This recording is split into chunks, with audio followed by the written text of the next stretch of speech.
वंदे मातरम दोस्तों, स्वरक्ष कला का उद्देश्य है स्वयं सुरक्षा संकल्प। आज हम आपके लिए सेल्फ डिफेंस सीरीज 18 लेकर आए हैं। इससे पहले की सीरीज आप अच्छे से देख लीजिए और समझ लीजिए। तो आज हम बात करेंगे एक अटैक के बारे में जिसका नाम है स्पिनिंग बैक फिस्ट। इसको किस तरीके से मारना है, इसमें सावधानी क्या करनी है और किस वजह से हाथ डैमेज हो जाते हैं, ये सारी चीज़ें मैं आपको बताने वाला हूँ। तो चलिए वीडियो स्टार्ट करते हैं और देखते हैं। देखिए इसमें क्या है, आपको पूरा मूवमेंट हमारा देखना पड़ेगा कि हम कैसे हिट करने वाले हैं और किस तरीके से ये काम करता है। सबसे पहले तो हम देखते हैं कि इसकी रीच ज़्यादा होनी चाहिए, क्योंकि अगर इसकी रीच यहीं तक है तो फिर मैं पंच मार दूंगा, यहाँ से आगे जाने का कोई मतलब नहीं है। तो मैं मानता हूँ कि ये अटैकर का फेस है या उसका गला है, मुझे इसको टारगेट करना है तो मुझे थोड़ी सी ज़्यादा रीच यहाँ से लेनी पड़ेगी, यानी यहाँ तक मेरा पंच नहीं पहुँच रहा है और मैं अपर किक नहीं करना चाहता हूँ। क्योंकि मुझे ऐसा लग रहा है कि अगर मैं अपर किक करूंगा तो शायद हो सकता है कि मैं डिसबैलेंस हो जाऊं, या मुझे अपर किक की पूरी प्रैक्टिस नहीं है, तो मैं उसको अवॉइड करना चाहता हूं और चाहता हूं कि पंच ही मेरा वहां तक पहुंच जाए। तो या तो मैं आगे बढ़ के उसको पंच करूं, लेकिन आगे बढ़ के पंच करने से हो सकता है कि उसे आइडिया लग जाए कि ये मेरे फेस पे पंच मारने वाला है। तो मैं एक सरप्राइज अटैक के बारे में बात कर रहा हूँ, जो सामने वाले को लगेगा कि यार ये अटैक एकदम से कैसे हो गया, इसका तो मैंने उम्मीद ही नहीं की थी। तो हम वैसे ही अटैक के बारे में बात करेंगे आज। मैंने देखा कि भाई अटैकर मेरे इतनी दूर है, यहाँ तक मेरा पंच नहीं पहुँच रहा है और मैं अपनी पोजीशन से बिल्कुल उसके सामने ही खड़ा हूँ और मैं उसे रोक रहा हूँ, समझा रहा हूँ कि आप अटैक ना करें। लेकिन वो व्यक्ति ये सोच रहा है कि ये शायद वीक है और ये इसको मैं थोड़ी देर धमकाऊंगा और ये चला जाएगा यहाँ से। तो हमें ऐसा करना है कि उसे ये दिखाना है कि हम आप पे अटैक नहीं करने वाले हैं और हम यहाँ से जाने वाले हैं। हम इस तरीके से उसको इस तरीके से समझाएंगे कि यहाँ से हम निकलने वाले हैं। तो यही हमारा लेग मूवमेंट होगा कि जब मैं इस पोजीशन में हूँ, मारने के लिए आगे बढ़ता हूँ, लेकिन मुझे मारने के लिए आगे नहीं बढ़ना है, बल्कि इस तरीके से लेग शिफ्ट करना है और लगे कि मैं यहाँ से निकलने वाला हूँ, अटैकर को लगेगा। ठीक है, और मैं उसके इस पोर्शन को टारगेट कर रहा हूँ, यहाँ से लेके पूरा जॉ लाइन। ठीक है, ये आपको एरिया दिख रहा है, मैं इसको टारगेट करूंगा और अटैक किस तरीके से होगा अब एक बार देख लो, फिर उसके बाद मैं आपको इसको एक्सप्लेन करूंगा बिल्कुल स्लो मोशन में। ठीक है, मैंने देखा अटैकर मेरे सामने खड़ा हुआ है और मैं यहाँ से निकलने की कोशिश कर रहा हूँ। मैंने अपना लेग शिफ्ट किया एंड यहाँ से विजन क्लियर किया एंड ट्विस्ट और हिट। ठीक है, इस तरीके से मैंने उसको हिट किया और अपनी पोजीशन में वापस आने के बाद वहां से जा सकता हूँ। ठीक है, तो आप इसको एक बार समझ लो अच्छे से कि किस तरीके से ये हिट हो रहा है। सबसे पहला काम कि मुझे अपने लेग को यहाँ से शिफ्ट करना है इस तरफ। ठीक है, जैसे मैं यहाँ से जाने वाला हूँ, क्योंकि अटैकर अटैक नहीं कर रहा था उस टाइम, वो सिर्फ मुझसे डिस्कस कर रहा था या मुझे कुछ देर बाद हो सकता है कि पीटता। तो मैंने यहाँ से उसको दिखाया कि मैं इंटरेस्टेड नहीं हूँ उसमें और मैं यहाँ से जा रहा हूँ। तो जैसे ही मैंने अपना लेग इस साइड बढ़ाया, यहाँ से मेरी पोजीशन चेंज हो जाएगी ये। ठीक है, जब ये पोजीशन चेंज होगी तो आप देख पा रहे हैं कि मैं यहाँ से पीछे गर्दन ट्विस्ट कर सकता हूँ और इस व्यक्ति को यहाँ से देख पा रहा हूँ अच्छे से, और अपने टारगेट को भी देख पा रहा हूँ कि मेरा टारगेट मुझसे कितनी दूर है।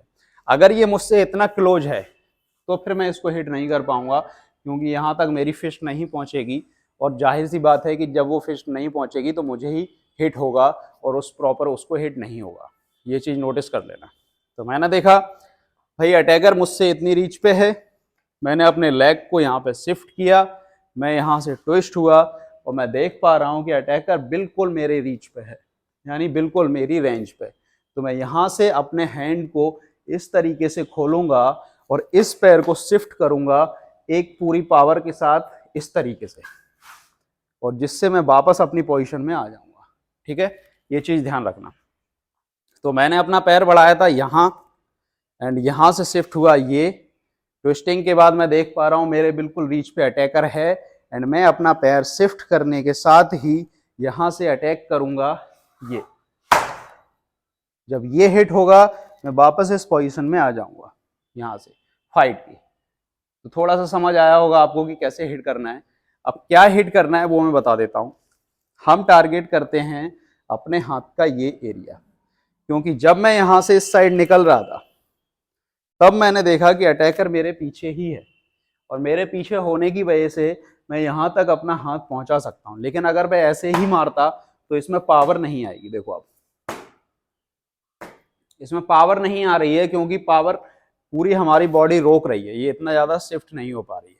तो मैंने इसको हिट यहाँ से करने की बजाय हाथ को सिर्फ लोड किया, और लोड करने के बाद जब मैं इस पैर को शिफ्ट कर रहा हूँ इस जगह, तब मैं यहाँ से पावर को हिट कर रहा हूँ। ये इससे क्या होगा, मेरी पावर डबल हो जाएगी और बॉडी से जो मैं पावर ले रहा हूँ वो इसमें जुड़ जाएगी मेरे हाथ के अंदर।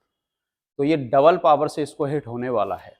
ठीक है, तो एक बिल्कुल आराम से देख लीजिए, स्लो में एकदम, shift, turn, hit and back.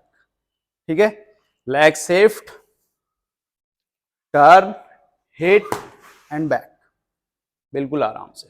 फिर से हम वही पोजीशन में, leg shift, turn, hit and back. ये आपको समझ आ गया होगा। इसको बोलते हैं स्पिनिंग बैक फिस्ट। ये कई तरह की सेल्फ डिफेंस में काम आ सकता है। मान लो सिर्फ अटैकर से हमारी बात हो रही है, अटैकर मेरे सामने खड़ा हुआ है, मैंने बोला मुझे कोई इंटरेस्ट नहीं है, मैं जा रहा हूँ, और यहाँ से शिफ्ट करने के बाद सीधा फेस पे हिट एंड आउट। ठीक है, तो ये काफ़ी काम का पंच है, और इसमें जो एरिया हम टारगेट करते हैं वो होता है हमारा ये, जिसको फिस्ट बोलते हैं।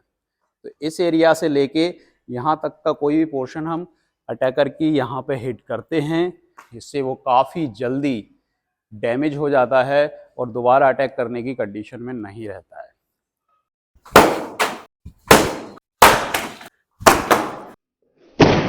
ओके, तो स्पिनिंग बैक फिस्ट में लोग क्या गलतियां करते हैं वो आपको समझ आ गया होगा, और इसको कैसे करना है ये भी आपको समझ आ गया होगा।